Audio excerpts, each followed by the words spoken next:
Never say no to customers, Tracy. Every customer that walks through your door as a nail technician, you should just say, yes, yes, yes. Okay, I want a nail this big, and I want every single piece of nail art you have in inventory on that nail, and I want to pay $20. Yes, yes, yes. So never say no if you want to burn out. If you want a stressful life.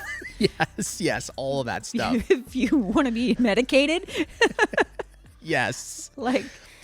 Well, what the heck? Well, let me ask you this, because there is always that saying, right? Like you always say yes to your customer. Customer's always right. And yeah. I think people mistake good customer service. They confuse that with, well, that means that you always have to do what your customers want. This is the thing. I could say yes and have bad customer service because I'm not going to give them what they want. Correct. So should you say yes to something you can't do? No. Right. So that's such a good example. The client sends you a picture and you're like, yeah, I can do it. Could you imagine if someone sent me like a Bob Ross painting? Yeah. Me? Yeah. Sure. I can do it. And then they come in and it's like, what our happy little secret is? Tracy can't do it. But the customers are going to be pissed off. They're going to be upset. They're going to be like, well, why didn't you? The customer will actually be like, well, why didn't you say I could have that done you something can't do else. it? I could have done something. I could have picked something else, or we could have talked about maybe something that you could do. So now you have an upset customer. You wasted your time. You wasted their time. They're not happy. You're probably not going to charge them because they're not happy. Yeah. It doesn't make sense. And you were just stressed out the whole time. The whole time. And I do understand that. Like, I understand from the nail tech's perspective of if you're trying to grow a clientele, you're trying to bring in business, you're stressed about money, and then you have this new client that's interested and wants to come in. You're like, oh my God, I got a client. Can you do this? Okay. Yeah, but you better make sure it's different on what I was saying. Someone sending me something that has to be hand painted. Right. Or maybe it's a shape that I don't really care to do much. I haven't done much, but I know I can do it. And maybe I'll just practice before they ever get there. Should I tell them no? No, I need to fill a seat. Yes, I can. I will do that. Yes. Totally different. Yes. I want what you were describing for $20. No. Yeah. Absolutely not. So it's a balance. Customer is not always right, and nor are you. Nor are you. I think you have to be in control of your business. Yes. And you have to portray that to the customer wants you to guide them, right? Like, the customer wants you to be confident enough to where you're the one telling them, no. You listen, first of all, that's not something I can do, but you don't want that. Let me show you a better example. Like, they are looking at you as the expert and the pro, and it's important. Like, you want that guidance from the pro. You know what I'm saying? That's why that's why you're going to them. Because sometimes they don't understand that colors don't work together, or that shape might, if a customer comes to me and they say, I want extreme square, short square nails, or extreme square, and I know that it's just not going to look good on your hands. Great example. I might say, you know what, Habib, I think, let me show you the difference. I think this shape would look beautiful on you. Nope, I want short square. That's what I like. Yes. Right. No problem. Right. Let me try to guide you. Right. Yes. Now, if a customer comes to me and they're like, I want my nails this long, and I don't have any nail bed, or I have nail beds that are lifting. No. Right. No. Why?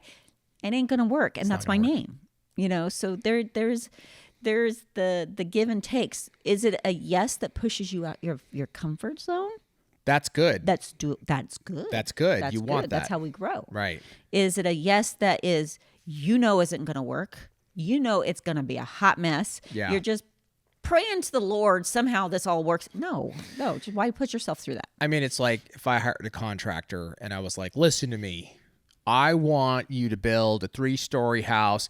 Sir, Habib, there's actually no foundation. And I don't care. This is what I want. Okay, well, I'll do. They're not going to do Plus, it. I'm the lawn guy. I don't do houses. Exactly. My expertise is this, but Is I want this. you to. No, I'll get you the I right want the person. tile guy to do the plumbing. Right. No. I demand it. Hands on the hips. I demand it. Yeah. I mean, that is the thing of like you have to have, your sort of business guardrails of this is what I got to stay within this zone, and it's important for me to also, I like that example that you gave of, does the yes push me out of my comfort zone, enough to where I'm going to get better and improve? And that's a good yes, Yes. If you're bending to the customer's will of like, well, I only want to pay this amount, Tracy. Like, I know you charge this, but I don't know why my voice changed. I'm not sure. But I only want to pay this amount. And if you're like, okay, like, dude, you're killing yourself. Like, no. You're killing yourself and you're creating more problems. Right. She's probably going to tell her friends what you charge, what you charged her. Exactly. And maybe they're already your clients. And then they're going to be like, well, why did you charge Habib that? And you're Right. charging me this. Or now Habib wants that price. Every time Habib comes, it's just not worth it. It's going to cause you so many problems down the road. I remember that feeling of being like scared, kind of scared of the customer in the sense that, like, when we negotiate price with a new distributor, this is back in the early 2000s, they'd be like, well, I want, this is where I need to be. And I remember I'd be like, okay, like, cause we were so desperate and we needed, and later like I learned. So the next customer, I was like, God, we're making money, but we could have made more on this next deal. I'm going to set the price higher. Eventually though, those distributors talk to each other and people knew what. Of course they do. Completely. Of course. It's, yeah, you used to have distributor conference. You don't think we were all talking? Everybody was talking. Of course they were. And then, they would come to me and say, well, I want a better price. And my answer would always be like, well, everybody's price is set individually, depending on their volume, depending on when, the timing of it, like when I was in this situation. So it was like just such a big pain in the butt, So we started to standardize it. And then eventually, like, it became, for the most part, standard pricing for everybody.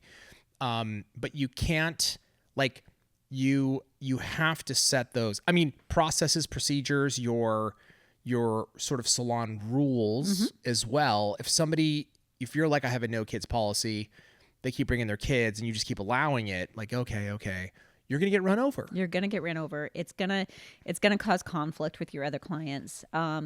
Every time I've ever done something like worked on a nail that I wasn't comfortable working on, it always bit me in the butt. Like, it never worked out. So if it's that, it's saying no is sometimes a protection to the client. Yeah.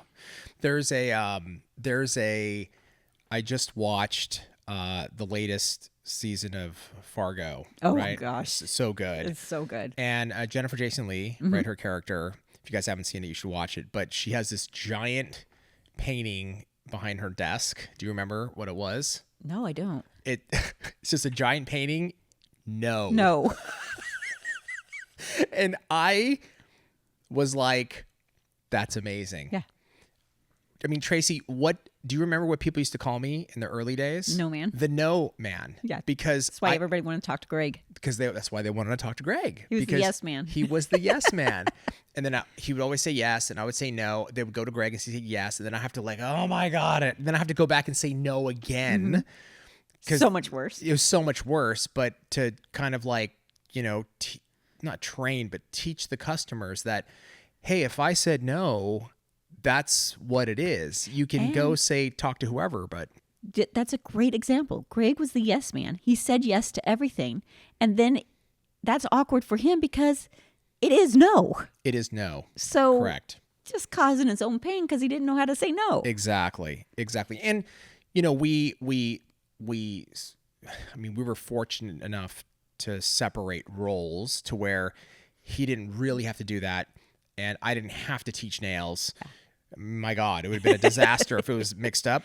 But if you're a nail tech and you have your own business, the bottom line is you have to learn how to say no. And you don't have to be a jerk about it. Like, can I get this design? No. Oh, I've seen it. People Oh my God.